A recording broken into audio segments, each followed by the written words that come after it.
I assume you've seen SpongeBob SquarePants at some point. Like, yes. Every once in a while, they'll cut to a close-up of him or something, and they'll make him look so realistic. But they only keep it on screen for a couple seconds, and it's not moving. So, like, they know, like, they're using that very intentionally, right? Because they're like, okay, this is really going to gross people out. If they, like, animated that, people would be like, ooh, I don't want to, like, watch that, you know?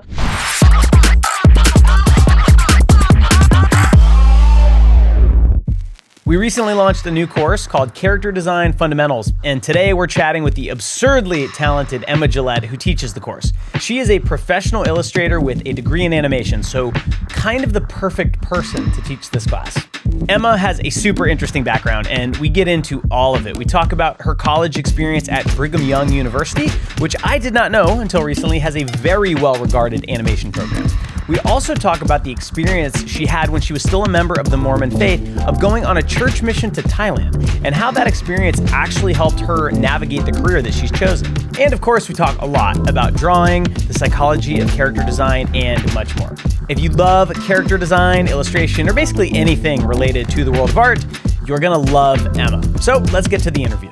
Emma, it is awesome to have you on the podcast. You know, we've been working together for the past several months, but I feel like I haven't really gotten an opportunity to just like pick your brain and really get to know you. So I'm excited about this. Thank you for doing it. How you feeling?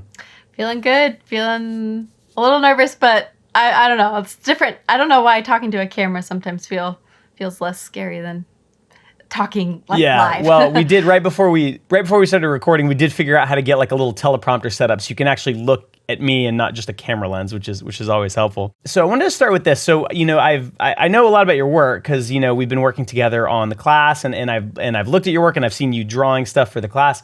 But I actually didn't realize until yesterday when I was like doing my deep dive into you that your BFA, so you have a Bachelor of Fine Arts, it came from BYU, and that's not a school that I typically associate with like, you know, design and animation, but it turns out they actually have an amazing animation program. It's like got a really good reputation, and Pixar recruits from there and Disney. And so I was curious to just like, what is that program like? What was it like going to BYU and studying art there? Yeah, so it is kind of funny that this little town, you know, Provo in the middle of Utah has what's considered, or at least when I was there, it was kind of considered the animation program in the country, but other than CalArts and Ringling. Kudos goes to Brent Adams, who's the guy that started the program. He just like put his heart and soul into that program. He recently retired last year, I think. But it's this great program. It's small. It's really competitive. And it was awesome. Like, I am still best friends with the people that were in my class when I was there. I married my co-director from our student film. As you do. Yeah, as you do. We were a great team on the film. We're like, oh, we might as well do life together, I guess. Just keep it going, right? Yeah. It's a fantastic program. I really enjoyed it. It's really great for people who want to become shaders, texture artists, or riggers. It's very 3D heavy over there. But they've got Sam Nielsen, who's kind of like the head of the more artsy side of the department, and he's an incredible artist as well. So like, I was still able to get a pretty decent art training there.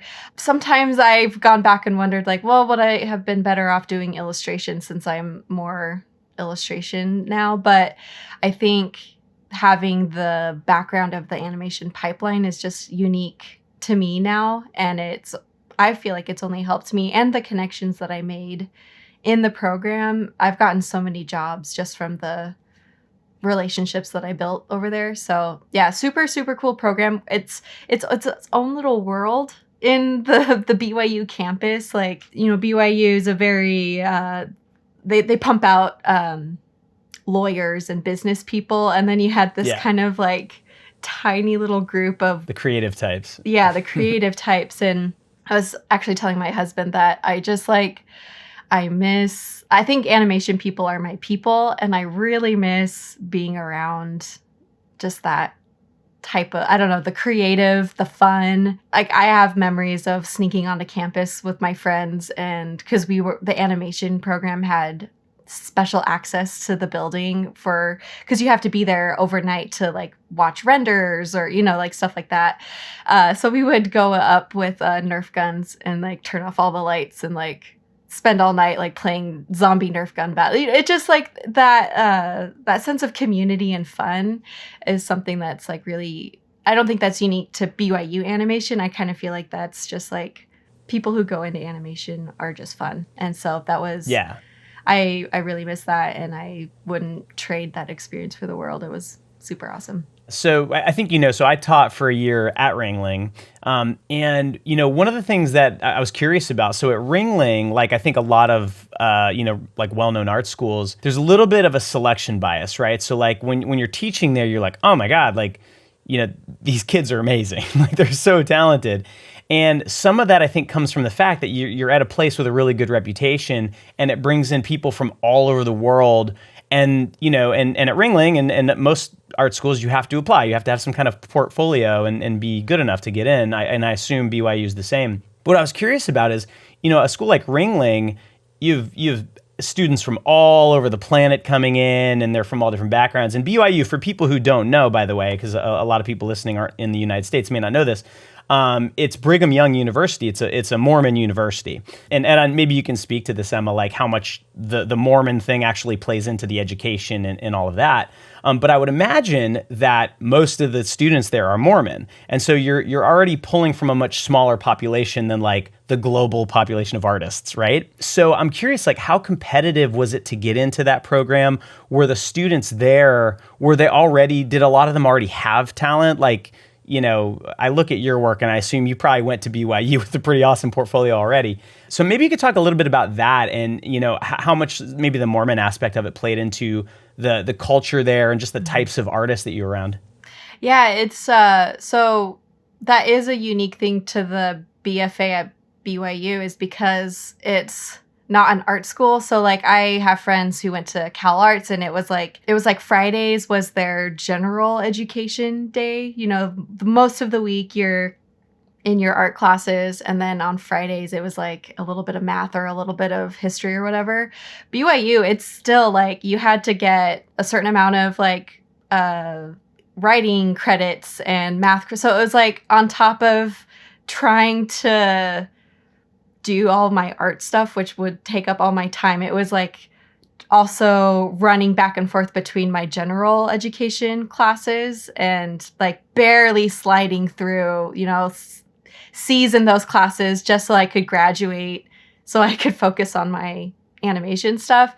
And at BYU, you do, because it's a religious education, you also have to take religious credits. So every semester you have to be in a Bible or a Book of Mormon class. So it is unique in that you're kind of getting like kind of a hodgepodge of education on top of your artistic education. And yeah, most of the students are Mormon. You get some people, like one of my good friends, Gonzo, who he's working over at Riot Games, I think. He actually, so never Mormon, but like knew that a lot of game studios were hiring out of BYU at the time. So he just like emailed one of our professors and was like, hey, here's my animation portfolio. Can I get into BYU? Which BYU is kind of hard to get into now. And they liked his portfolio so much. And I think a lot of times BYU students maybe aren't as talented as some of the like art kids that are getting into like Ringling. Like we kind of start at a lower level because you have to focus on academics to get into BYU. Like art doesn't get you into BYU, academics does. So we kind of start here, and then it's like a lot of grinding to kind of catch up. But his portfolio was so great that they just like automatically got him into BYU, pulled him into the program because they're like, we want like an animation talent, because we didn't have a lot of animators at the time, so who were like animation focused in the program. So yeah, he was like one of like 2 or 3 non-Mormons in the school, and he's like such an awesome guy. So yeah, Mormonism definitely does play a big part, and I think Mormons have a very emphasis on like work ethic and like working hard. Mm-hmm. And I do think that is one of the reasons why a lot of people hire out of BYU, is that there's kind of a chip on BYU students' shoulder to like prove themselves to like, okay, we got to catch up to these, Ringling and CalArts kids, and like they pull a lot of all-nighters trying to make up that gap. Yeah. So, I mean, it's funny. We were talking before, I was telling you, like, I grew up in Texas, and there weren't like a ton of Mormons in my town in Fort Worth, but just randomly, two of my best friends who I was in a band with, my high school band, were Mormons. And so I got to learn a little bit about the culture, and I went to their church with them a few times. And I definitely did notice that there's like, there is kind of this like, and I know Mormons also tithe, like a certain percentage of their salary. So there is kind of this like commitment to doing things that are difficult that I noticed even in high school. So you mentioned grinding. That was the term you used. So I wanted to ask about that. I think it's unsurprising that if the college is a general education program with art school on top, you're going to attract a different set of students, right? And they may come in with less technical ability early. So how do you get good in that environment? What are the things, I'm always curious about this, because honestly, the best students I worked with at Ringling came to Ringling really, really good already. And then, mostly you're trying to stay out of their way and help them when they need help and let them ask you for things. But you don't have to like force the best people to get good. But when someone comes in and they need to grind, what does BYU's program do? Like, how do you get good at, and especially with drawing, that it's a technical skill and there's muscle memory involved. So what was that like? Animation students at BYU don't sleep or socialize or like they live on campus and that's all they do.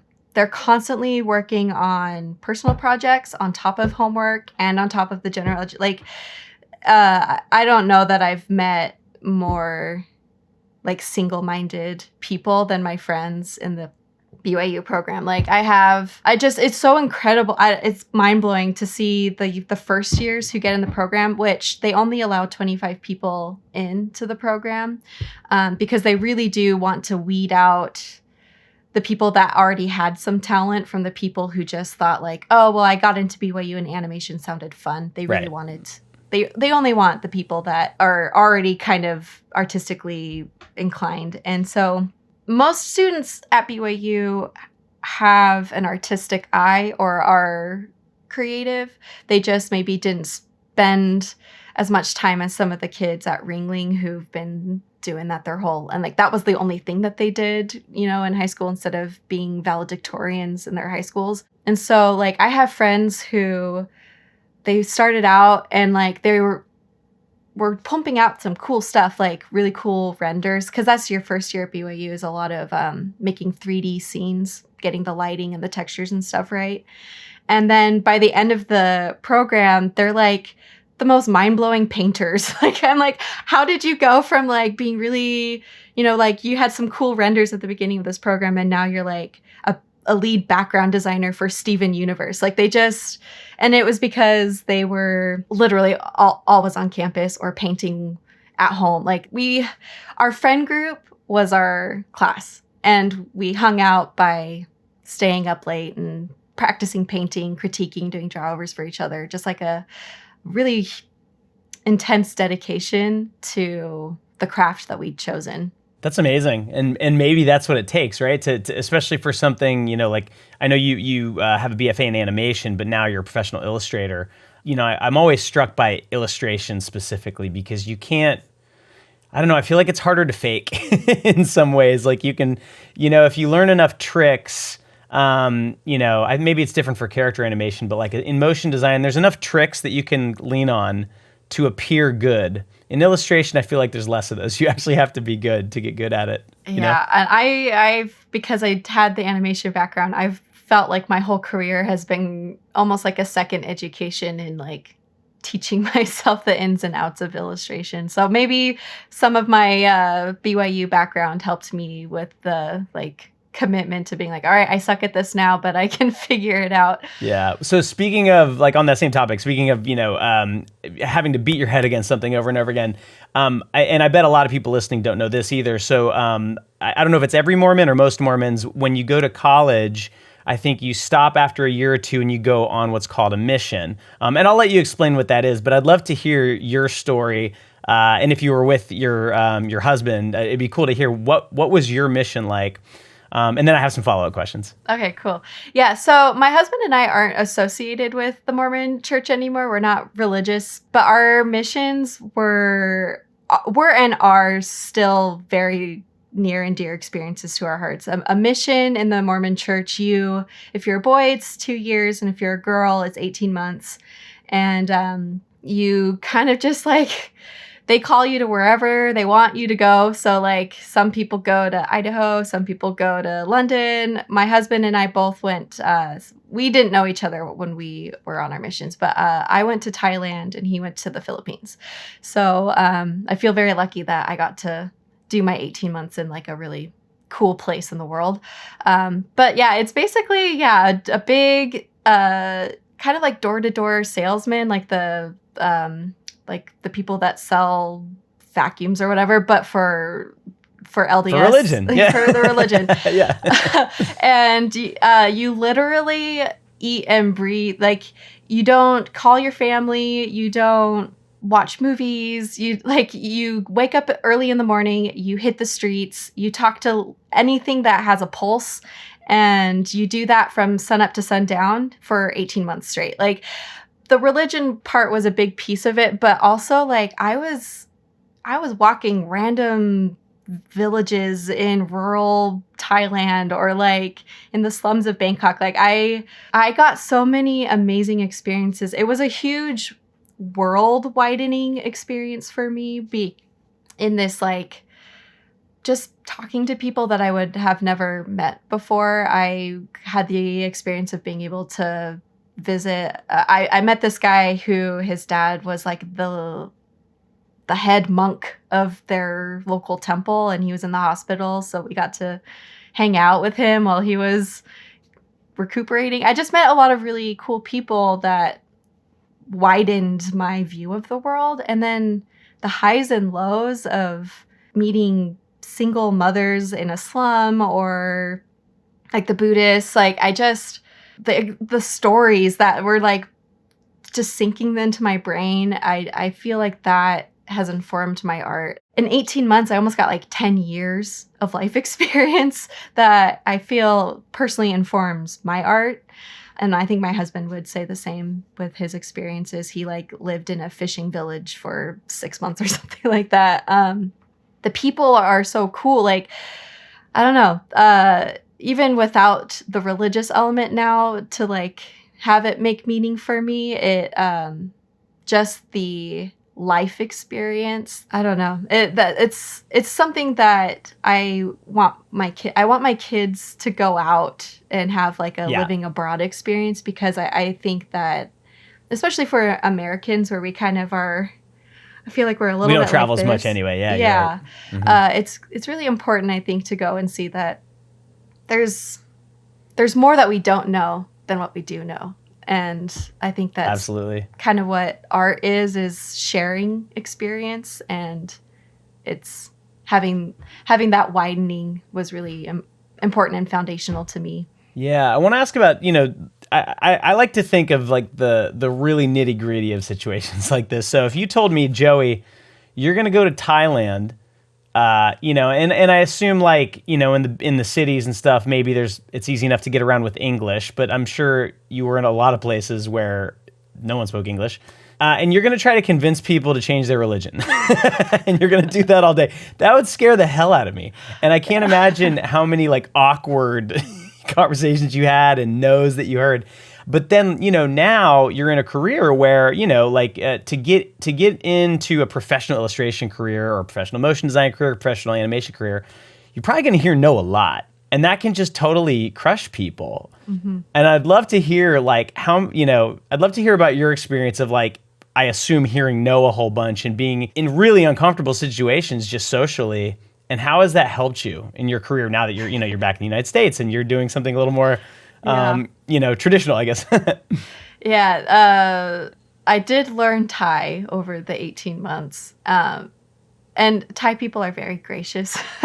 They're very kind. They're willing to listen, but it is a lot of like, I mean, Buddhism is the national religion there. So like for a little white girl to come and be like, hey, like you want to like dump all this stuff and So lots and lots of no's. There are a lot. I didn't have, I know people who serve in like the States or Britain where they get like doors slammed in their faces or like, really aggressive, which, I can understand some of that. But like Thai people are very like, oh, you're no, thank you. So Right. a lot less harsh, but I was put in a lot of uncomfortable situations where I felt like, okay, well, I guess I'll just go talk to that person over there and hope. Yeah. It was uncomfortable. I had to grow a thick skin for better or for worse. I think that has helped me.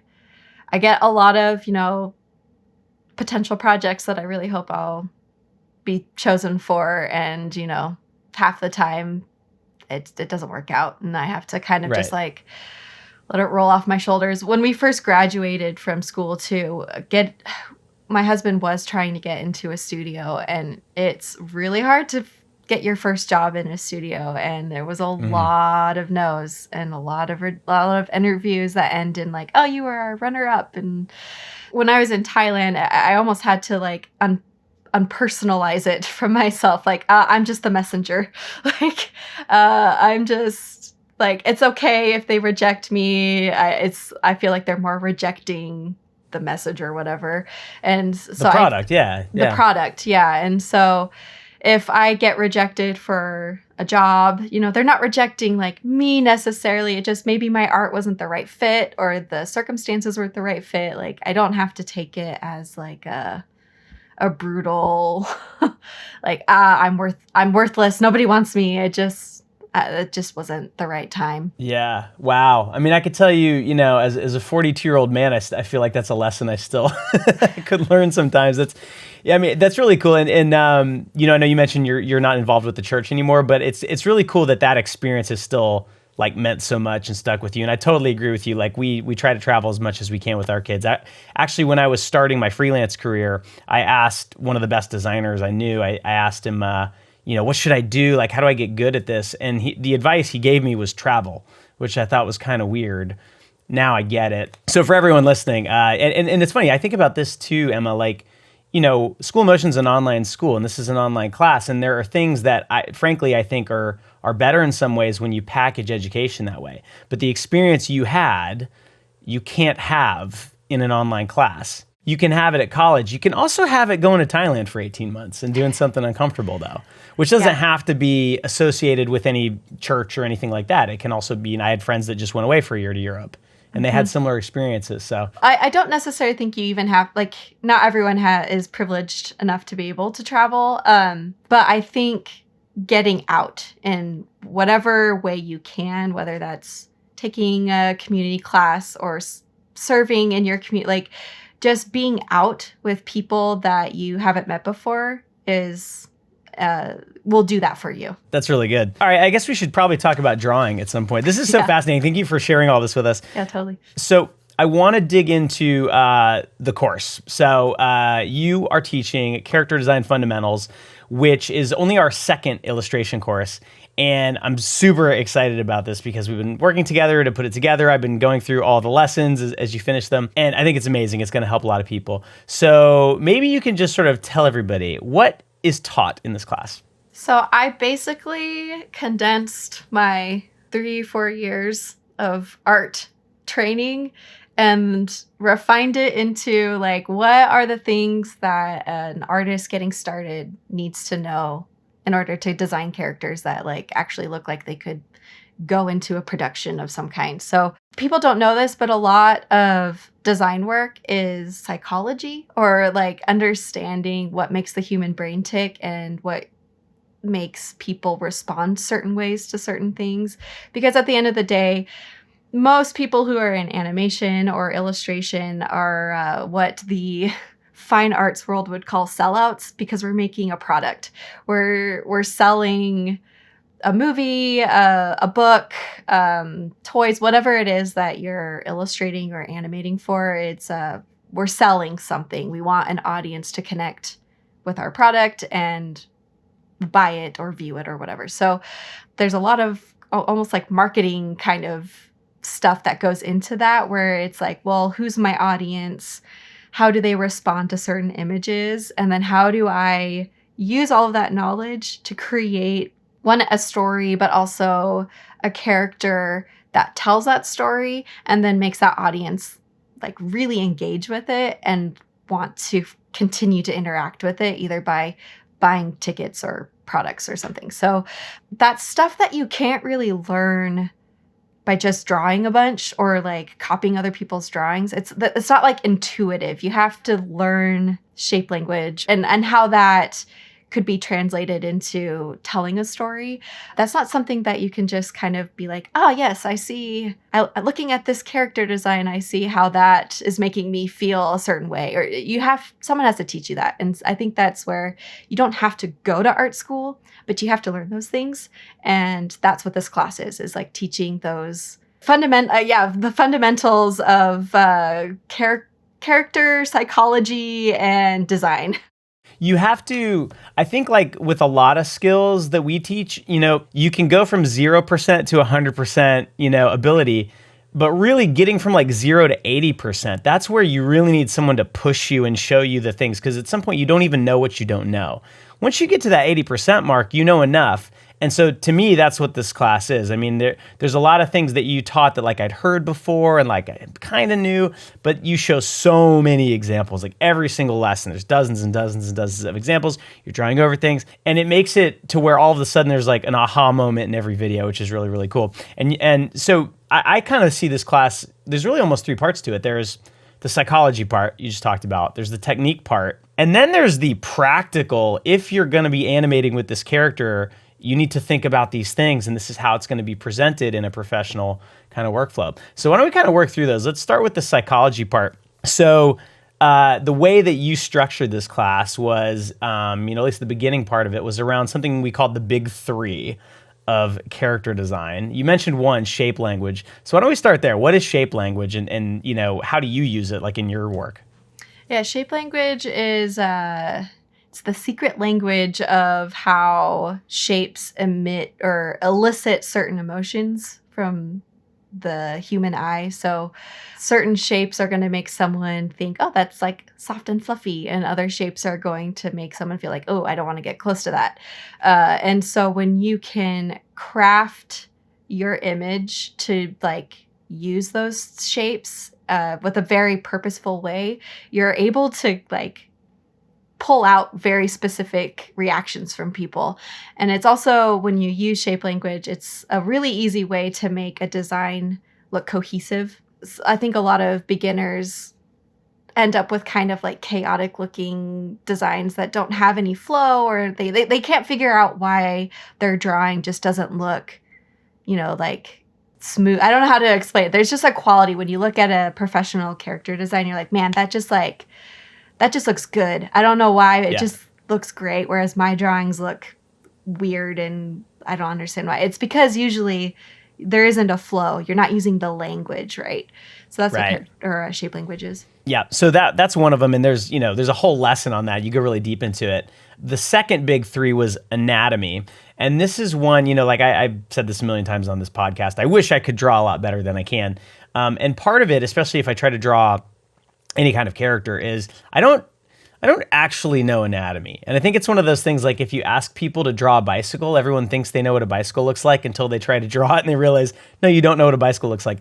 I think I know the way a neck attaches to your chest, but I don't actually. Like there's muscles I don't think about. So how much anatomy did you have to learn in school? Or how much does anyone, even if you're not a professional illustrator, you just like, you're a motion designer, you're going to make characters sometimes.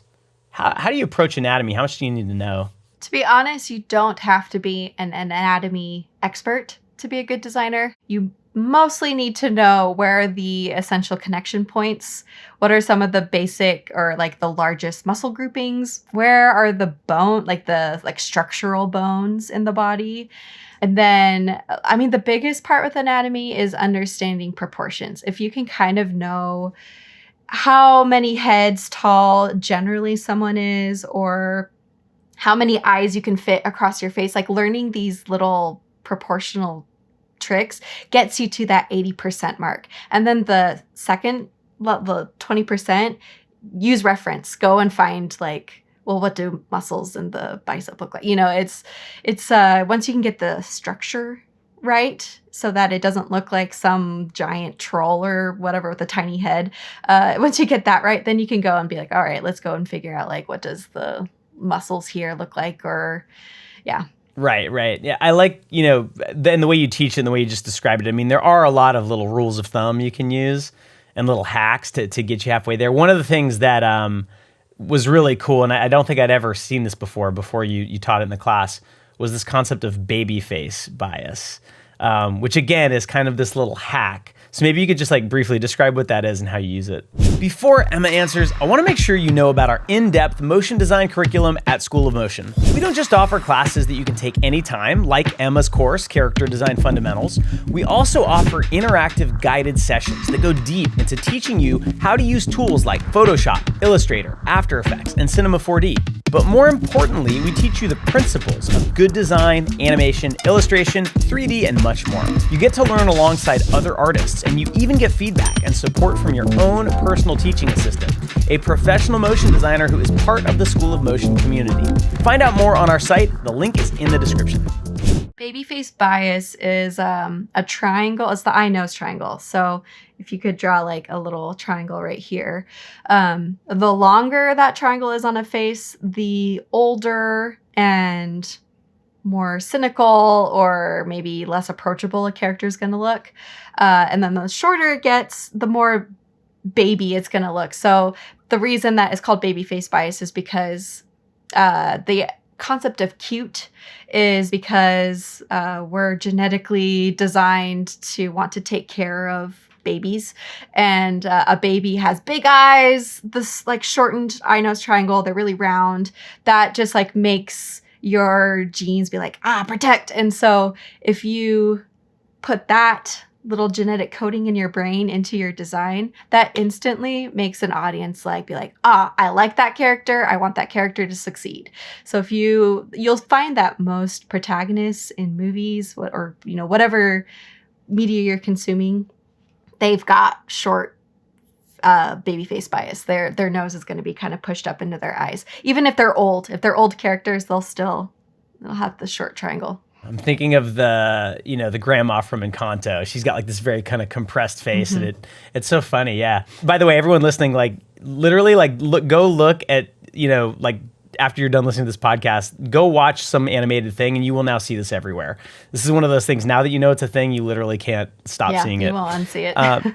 So okay, and then the last of the big three was motifs, which I think is like the most sort of esoteric.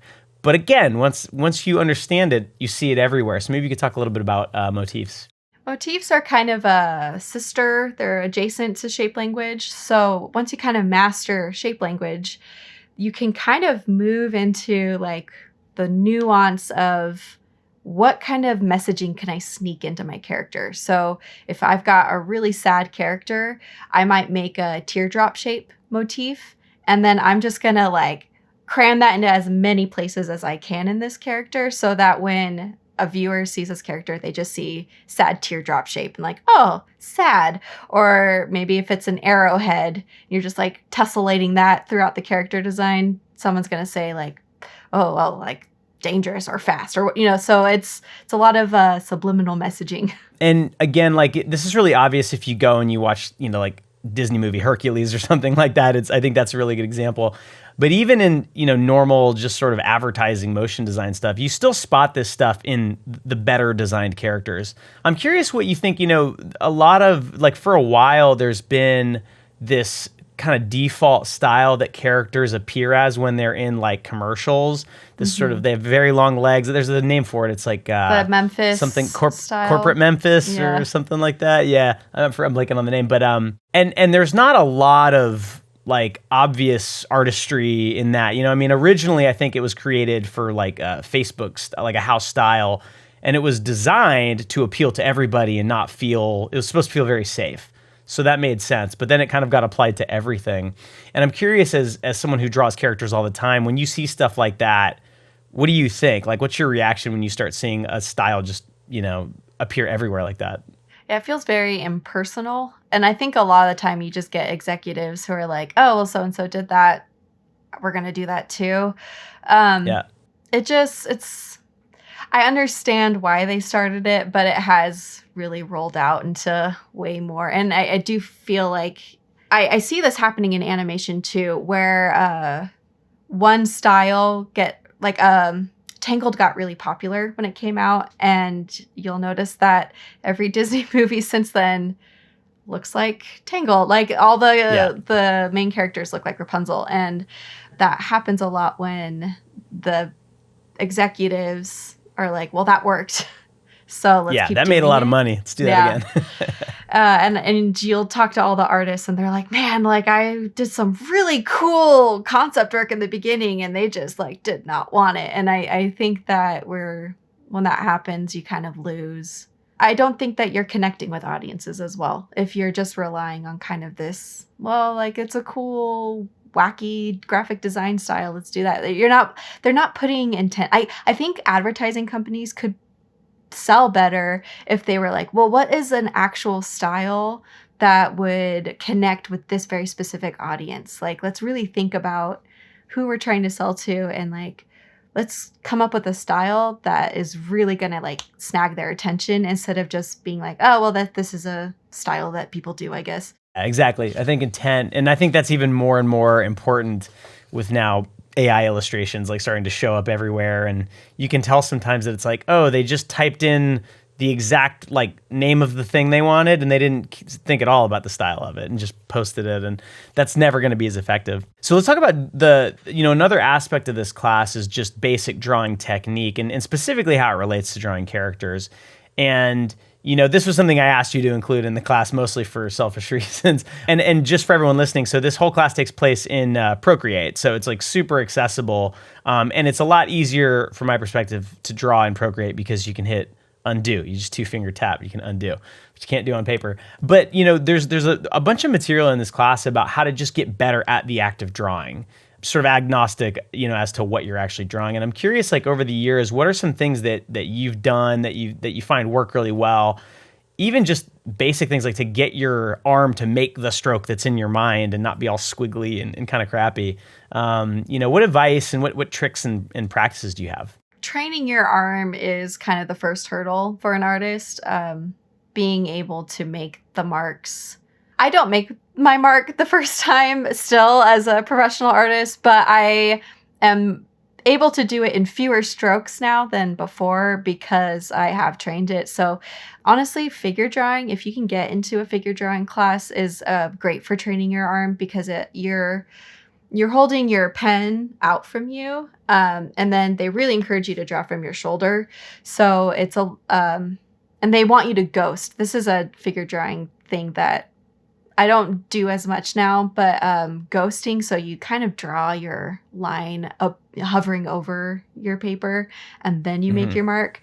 Like you're practicing it before you draw it. Practicing it, yeah. You're visualizing it, and then you make your mark. And so that kind of stuff is the way that you get your arm to start behaving the way you want it to. And so that you don't have to go to a figure drawing class, but another way you could do that is filling a book or a sketchbook of just like circles.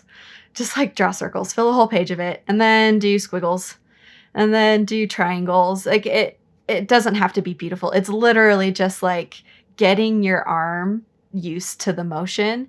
And even now, like it's a great warm up. Like before you sit down to draw, just fill a page of squiggles, see if you can get your arm moving in the way you want it to. So that is probably the first thing that someone should do. If they're feeling uncomfortable drawing, they need to get used to making marks. You said something in one of the lessons about, having a sketchbook that I'm not sure I've heard anyone say before, but it like made something click in my head. And that's the sketchbook is not for you to show anybody. It's just for you. And it made me think of like, I don't know, like if someone was like a fitness model or something, like you go to the gym and you're working really hard and you're sweating everywhere. You don't really want people to see that part. You want them to see you after that when you're like in good shape and doing that. So how do you I guess like in a very practical sense, like how do you use your sketchbook? I mean, is it literally like going to the gym for you? Yeah, I've never thought of it that way. It is the gym for artists. It's supposed to be it's your workbook. Like, it's for your warm-ups, it's for coming up with ideas. Like, I love sketchbooking also for thumbnails, for kind of getting out those initial ideas onto a page. It's great for studies. Emulation is something we cover in the course, which is like almost like doing master copies of an artist until you feel like you've gotten in their head so much that you could then design a character that looks exactly the way they would draw it. Sketchbooks are great for that because you don't want to show drawings that you've copied from someone else, right? But you got to do like 20 pages of copies before you can really be in that headspace. So filling up 20 pages in a sketchbook of just, oh, how does that artist draw their hands, or how do they do line work? Like, it's purely for you. And it's so sad that there is this fear of a blank page. It's filling it without any kind of like expectation or hope that it's going to be something you want to show off is freeing. It's really the thing that is going to take your art from like down here up to here. Yeah. Has that ever, because we live in the age of social media still, and it does feel like there is a little bit of a pullback these days than there was maybe like 4 or 5 years ago. But, when you draw something and it's in your sketchbook and you like it, there's this like inclination, I have to share it. Because if I don't, it's like I don't exist and I'll never get work. Like, how do you manage those feelings with actually being a professional artist and needing to post on social media occasionally? That is hard when when you kind of rely on posting stuff to attract new clients or make money. And this is actually something that I do know that a lot of working artists struggle to find time for Sketchbook, because you only have so much time and you kind of need to jump into getting your projects done. And so that's actually one of my goals for this year is I want to try to do at least 10 minutes of warm up. And 10 minutes of warm up may or may not give me something that I want to post later on, but it's more that I just want to, I want to grow more as an artist. I'm not done growing. I am still learning. And so I definitely want to be better about that for myself, like do what I preach. But I think if you're just somebody who's wanting to get better, don't put the pressure to share. Like, it's cool to see people posting their stuff online. And if you do draw something that you like and want to share it, then you should share it. But that should not be your goal right now. I think a lot of people see people with like 100,000 followers and they're like, I want that too. That should not be your goal as a new artist. Right. As a new artist, you should be having fun and exploring. Yeah, and I do like the idea of the sketchbook as the gym. You just, even when you wake up and you don't want to go, you got to make yourself go. You got to pull out that sketchbook. Let's talk about your career a little bit. So your BFA is in animation, and you obviously like know a lot about animation, but professionally you're really an illustrator now. And I'm curious, like, when you decided to make the shift and why. Yeah, so going back to the mission thing, that was fundamental for me as well, because it triggered an identity crisis with my art. I got back, jumped right into the animation program. I was like, I don't know what I want to do anymore with this. Whereas before I was like, I'm going to get into Pixar. I'm going to like be a lead designer. And then I was like, as I was going through the program, I was like, I don't know if I want to be in a studio, or I don't know. It just like, I was in this weird place where I didn't know what I wanted to do after school. And so I graduated and I got married. And so my husband was applying to studios, and I was like, I don't know, like, if he gets a job at this studio, like, I would have to really hope that I could get a job that was, within driving distance. Or I was like, well, maybe I could do freelance. And so I started thinking about freelance. And also my last year of art school, I got this like random children's book gig from a friend. And so I was wrapping that up. And then after we moved away, they came back and like, we're going to like really expand it. We're going to do a big Kickstarter. Do you want to do that for us? I was like, sure, like money, I'll do it. And then it was just so much fun working with them that I was like, that was actually like really cool. And I haven't really considered the children's book side of things before. And so I ended up throwing together a portfolio. I was like, well, I'll just do this while I'm figuring it out. So I threw together a portfolio. I had friends that were represented by this one agency, and they picked me up. And so I started like doing work that I like didn't even know existed, like magazines and like children's educational things. And the more I was doing, I was like, this is like really fun, and this feels like home to me, creating still images that tell a story. And so I kind of just like fell into it as I was figuring myself out. I feel like it was a lesson in allowing time for myself to explore new things. And so now I just stayed. And so here I am, and I've been learning the ins and outs of illustration on my own by just doing it, getting clients and making mistakes and stuff. So I just kind of fell into it, honestly. So what is, I think like most of the people listening to this or watching this, it's pretty easy for them to imagine, okay, if I go work at a studio, I kind of know what my life looks like. I kind of know what that career looks like. Or if I'm a freelance motion designer, I kind of know what that looks like. But you're in the world of illustration, which I feel like it's a little bit different for some reasons. There's concepts in that world that don't exist in motion design. Like I know you can license your drawings, and things like this. And also just by the nature of it, it feels like, the projects are probably not as long. Like you could be on a motion design project or a film for months or years, but if someone commissions you for an illustration, it's not going to take that long, right? Mm-hmm. So what is like on a practical day-to-day level, what is an illustration career, especially the way you're doing it as a freelancer with some representation? What does that look like? It's a lot of, I've learned diversification, at least for me. I found that having multiple sources of income to kind of sustain me there's like levels in illustration. There's kind of like, when you first get in, you're kind of just taking whatever jobs you can get. It's a lot of it could take you a month to 2 months to finish your projects, or like those are the deadlines they give. And it could just be for any old client that you can get your hands on. And a lot of times it's matching styles that they want you to match. And so you're kind of just surviving and doing what you can kind of in those beginning stages as you're working on your portfolio, building a social media presence, making a name for yourself so that you can move into the next level, which is like, oh, I really like your art. I want you to draw something in your style, where at that point you're also able to negotiate your prices higher.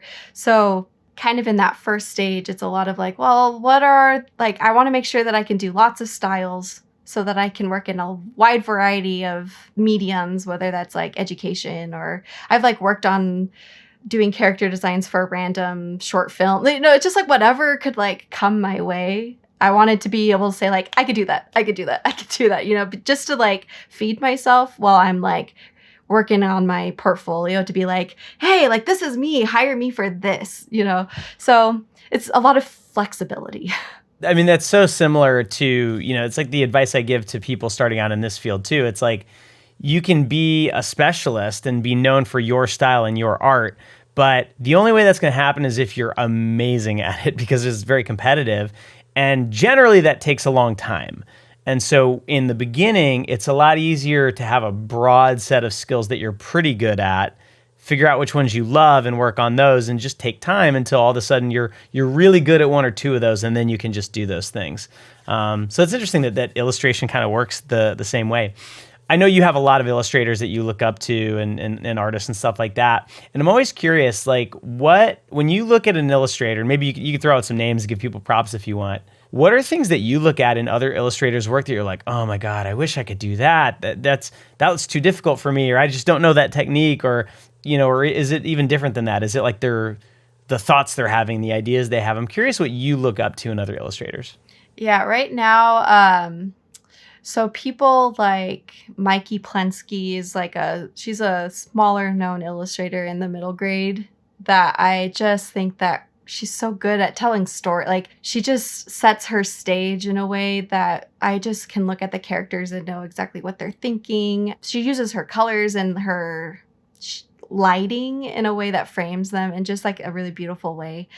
I really am she's a huge inspiration for me. Another artist who I just think is like a master of color is Maxine V. Her colors are out of this world. I just like, every time she posts something, I just have to stare at it for like 3 minutes because it's fantastic. And she just started doing like little scenery paintings and posting them online. And then now she's doing book covers. So her stuff, she uses shapes in her colors too. So like she's really good at using, she doesn't do line drawings. She just does paintings, but she's got shape language in her paintings, which just like blows my mind. For character designers, I mentioned him in the course, but Corey Loftus is like the king of character design in my mind. He's got amazing line weight, but then just his like, the characters he makes are so fascinating. I don't know how he does it, but they're just the most human, non-human, weird, but interesting character designs I've ever seen. And like he's been art director on multiple Disney productions. I think he was like lead character designer on Zootopia. And he just is able to take like animal, human, creature, like he makes those things that you want to like be with and get to know. He's really fantastic at storytelling with not only just like his designs, the shapes, but like he goes into the nitty gritty with details, little like hairs on a chin. Like he just puts little details that you wouldn't think, that seem so small, but they make a big difference. Yeah, there was a term that I remember used in the class, and you'll have to remind me what it is, but it's basically the idea that if you want to have, let's say, like a bad guy character, and you want to make them look kind of repulsive, there's a way to do that where they're still appealing, and there's like this fine line you have to draw where clean dirt. If you want a character. What is it called? Clean dirt. That's right. Yeah. I love that. Yeah. And it's like, if you're going to have a character that's like really old, well, you could make them look old in a way, where they have like liver spots and stuff. And it's really kind of, gnarly. Or you could treat them respectfully and you still can't stop staring at the character. How do you develop that kind of sensibility? Like, how do you know when you've gone too far? Understanding appeal helps. Like how far can you push something? It's kind of like this third sense you have to gain, but understanding things like uncanny valley, using reference, like if you watch a show, you can see how far they'll go to like add dirt. And there are definitely some shows that really write that line of appeal, but it does seem to me like it is a bit of a third sense. If you show it to your grandma and she's just like, like... Right. You probably went too far, right? Like, if she's like, oh, that's interesting, but okay, cool. Like, then maybe you've brought it back, Like, It's kind of getting a gauge for how people react to your drawings. If people are like, I don't want to look at that anymore, you need to start reining it in. I'm thinking of that character at the end of Box Trolls. I don't know if you've seen that, where he's eating the cheese and he's having an allergic reaction, and it's just ghastly. Yeah. That was actually my biggest complaint for that movie. I felt like they took it too far. Mm-hmm.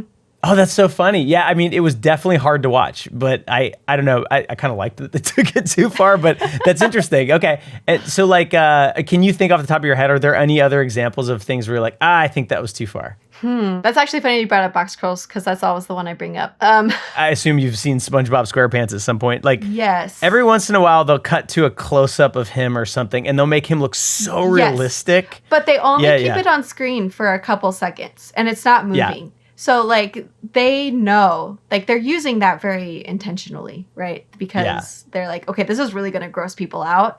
If they, like, animated that, people would be like, oh, I don't want to watch that, Yeah, I love that you used a really good example in the course where you were talking about how like you need to have appeal, and if you make things too realistic, it just totally ruins it. And you showed some 3D rendering of Homer Simpson if he had like real skin, and it was like it gave me nightmares. It's one of the creepiest images I've ever seen. Yeah, that's Uncanny Valley. It's true, Uncanny Valley. Okay, so let's start to land the plane here. What you've done like a bunch of different types of work in your career, and you're still kind of like, you're early-ish in it, right? So what are you aiming at? Like, what would be like a dream gig or a dream client to work with? Well, like for big goals, like I would just really love to be the kind of artist that I get to do 4 books a year, that pay me really well. And if I want to take some smaller covers or whatever other random jobs come my way, if I've got the time for it, then I could do those extra things. But you kind of like know you've made it when you're doing 3 to 4 books that are paying you like really well for each book. That's kind of like broad goals for me. But like a random dream client of mine is Hasbro's Monster High dolls. I would love to design stuff for them. I've always like really liked dolls, fashion dolls. And it's random and weird, but I think that designing dolls that are also monsters in cool clothes, super cool, super fun. I would love to do that. Well, I know you worked with American Girl. Were you into them when you were young? That was one that we were too poor to play with. I would look at the magazines. They are super expensive, yeah. Yeah. Found out the hard way. Yeah. That was really cool for me. That's probably one of the highlights of my career so far, is illustrating 2 American Girl books. Yeah.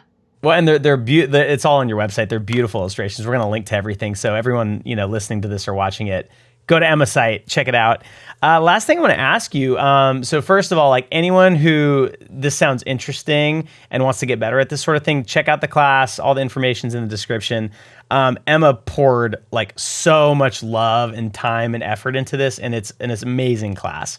And if you want to get better at drawing, if you use character at all in your work, I highly recommend checking it out.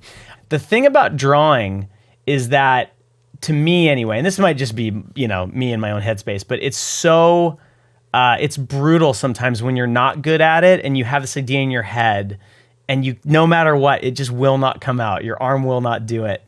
And I imagine that probably you still feel that way sometimes, even though you've been doing this for years and you're very good at it. And I'm curious if you have any advice for people that, because there is this like dip you have to push through to get good at something like drawing. It's the same with the animation, but drawing for some reason is more painful for me. Do you have any advice for people that get discouraged and they feel like it's just never going to happen and really you just need to hit that sketchbook some more? Yeah, so hitting sketchbook, definitely. I think one thing that newer artists don't do that is a game changer when you start doing it is asking for critique, because, my husband's an artist. So if I'm really stuck on a drawing, I'm like, this looks weird, I cannot figure out why, I just take it to him and he's like, oh, well, duh, like your arm is in the wrong spot, or like your vanishing point is like totally screwed up, and he like does a little draw over. And then I'm like, oh yeah, why didn't I see that before? So I think can be scary as a new artist, because you're like, oh, like, be kind to me. But at the end of the day, you're going to be grateful that you got the feedback, because then you can come back and be like, oh, like I didn't see that because I was too like kind of focused in on it. You can also take a step back. So I think sometimes people have a hard time with the drawing and then they crumple it up and throw it over their shoulder. Instead of doing that, you could just like set it down, go for a walk, touch grass, I don't know, whatever, spend a couple days from it. You come back and a lot of times your subconscious has been working on that problem kind of in the background. When you come back to it, you're like, okay, I can do this. And then you can finish your drawing. But if you're like in a larger block, there's like a big, you're just like not creative, or everything you're drawing is turning out bad. I just say draw what you know, draw what's fun. I think this was something that actually was a big hindrance to me in art school, was that I was surrounded by all this, like these amazing professors who were showing me like, these are like the best artists in the industry right now. And then I'm like, okay, well, I better start drawing what they're drawing. And I kind of stopped drawing the stuff that I wanted to draw. And I think that the point of all of this is to have fun, to create stuff that people enjoy. And if you're not having fun, then you're not creating stuff that people are going to enjoy. So don't forget to draw what you want to draw. I think in one of our podcasts, I was interviewing my friend Kim, and she's like, if I don't know what to draw, I draw unicorns. And that usually helps, because unicorns are easy for her to draw. She likes them. It kind of gets her in a happy place. And so she draws unicorns. So if there's something like that for you, draw that. And maybe that will help kind of remind you why you're doing all of this. Check out Character Design Fundamentals, available now on our site. The link is in the description. And I want to thank Emma for working so hard on this class. It's really amazing, and I can't wait to see the results that her students are going to get after taking it. Make sure you also check out her portfolio at emmagilletteart.com so you can see the incredible level of skill Emma brings to her work. Thanks so much for watching, and make sure you are subscribed so you don't miss anything from School of Motion, and I will see you soon.